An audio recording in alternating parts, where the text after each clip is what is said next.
ले बेटा, आज से ये तेरी औलाद है। मैं कैसे तेरा शुक्रिया अदा करूँ समझ नहीं आ रहा। मेरी सास ने नैना को मुझे गोद में देते हुए कहा। मेरा तो मन जैसे कह रहा था कि तुम्हारी बेटी की औलाद है ये, मेरी नहीं, खुद ही संभालो। लेकिन मेरे पति का दबाव मुझ पर बहुत ज़्यादा ही था। मैं चाह के भी मना नहीं कर पाई। आखिरकार मन मारकर मुझे नैना को गोद लेना पड़ा। नैना को कार की पीछे वाली सीट में बैठाकर हम दोनों आगे वाली सीट में बैठ गए। निकल गए अपने घर की तरफ। एक बार भी मैंने नैना की तरफ नहीं देखा। घर पहुंचने में अभी 7 घंटे थे। कार के सामने वाले आईने से मैं नैना को देख रही थी तो वो मुझे ही देख रही थी। मैंने मुंह फेर लिया उससे। बिल्कुल अपनी माँ जैसी ही दिखती है। कहाँ से इसे मेरे पल्ले बांध दिए, मन ही मन मैं सोच रही थी। क्या सोच रही हो अंबर? अचानक ही अनिकेत ने मेरे कंधे पर हाथ रखकर कहा। मेरे सोचने समझने से क्या होता है अनिकेत? होगा तो वही जैसा आप और आपके घर वाले चाहेंगे। मुझसे कोई पूछना तो ज़रूरी नहीं समझता। आखिर वही हुआ जो आप सब चाहते थे। मेरे मत्थे मढ़ दिए इसे। कैसी बात कर रही हो अंबर? छोटी बच्ची है नैना, लेकिन समझ उसे भी तो है ना। तुम ऐसे बात करोगे तो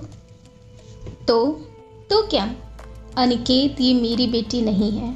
मेरी सिर्फ एक ही बेटी है, नव्या। समझे आप? आपने जिम्मेदारी उठाई है, अब आप ही इसे निभाएंगे। मुझसे ज़रा भी उम्मीद मत करना। अंबर, दीपिका का गुस्सा एक छोटे बच्चे पर क्यों उतार रही हो? वह अब इस दुनिया में नहीं है।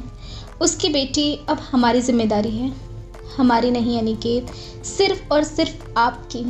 जब जिम्मेदारी की बात आई तो मुझे आगे कर दिया, लेकिन उस वक्त कहाँ थे जब? कहते कहते मैं रो पड़ी। मेरा रोना सुनकर अनिकेत ने कुछ नहीं कहा। वो चुप थे। कहते भी तो क्या, रो रो कर मेरा सर दुखने लगा। अनिकेत ने ढाबे के सामने कार रोकी। तुमने सुबह से कुछ नहीं खाया है अंबर, चलो कुछ खा लो वरना बीमार हो जाओगी। अनिकेत नैना को गोद में उठाकर ढाबे में ले गए। मेरा ज़रा भी मन नहीं था, लेकिन फिर भी मैं अंदर गई। अनिकेत नैना को सिखा रहे थे कि आज से हम आपके मामा मम्मी नहीं बल्कि मम्मी पापा हैं, और अब उसी नाम से वो हमें पुकारे। मैं अनिकेत को देख रही थी और नैना को भी। दीपिका ही नज़र आती मुझे उसे देखकर। मैं चाहकर भी उसकी माँ नहीं बन सकती थी।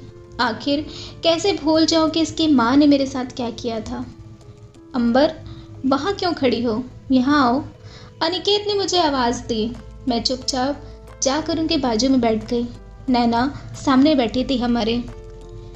तुम क्या खाओगी नैना? क्या ऑर्डर करूं अपनी बिटिया के लिए मैं? मामा जी, आप जो मंगाएं। बेटा, पापा, आज से हम आपके पेरेंट्स हैं। जी पापा जी। अंबर, तुम क्या लोगी? जो आपको ठीक लगे। मैं थोड़ा बाहर जा रही हूँ, मुझे घुटन हो रही है। जब खाना आए तो बता दीजिएगा, कहकर मैं उठ गई। ना जाने क्यों नैना को देखने का मन भी नहीं था। अनिकेत सब समझ रहे थे, लेकिन उन्होंने कुछ न कहा। मैं उठकर उस ढाबे के बाहर आ गई। एक पीपल का पेड़ था जिसके नीचे बैठने का बना हुआ था। वहाँ जाकर बैठ गई। हम अपने अतीत से कभी नहीं भाग सकते, वो बस पीछा करते रहते हैं। अतीत का वार बहुत भयानक होता है। नैना को देख कर ना चाहते हुए भी मेरा कड़वा अतीत मुझे याद आने लगा। अनिकेत से जब मैं पहली बार एक मॉल में मिली थी, टकरा गई थी उनसे। सॉरी कहकर आगे बढ़ गई। मैं अक्सर अपने बड़े पर्स में एक छोटा पर्स रखा करती थी जिसमें मेरे कार्ड्स, पैसे और घर की चाबी होती थी। उस बड़े पर्स का चैन मैं बंद करना भूल गई और वो छोटा पर्स वहीं गिर गया जिसमें मेरे क्रेडिट कार्ड्स और पैसे थे। मैं आगे बढ़ गई, तभी देखा अनिकेत मेरे पीछे पीछे आ रहे थे। अरे मैडम, सुनिए तो ज़रा। क्या हुआ? क्यों पीछा कर रहे हो मेरा? सॉरी कह दिया ना।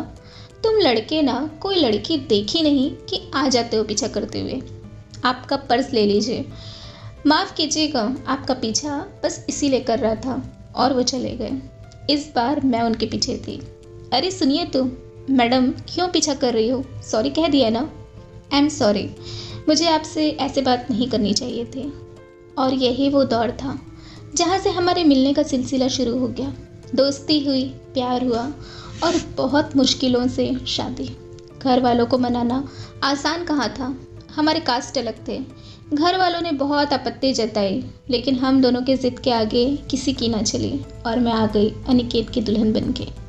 सब खुश थे सिवाय अनिकेत की बहन दीपिका को छोड़ के। तलाकशुदा थी वो। शादी के 4 साल बाद ही तलाक हो चुका था उनका। 1 साल की बेटी नैना के साथ रहती थी।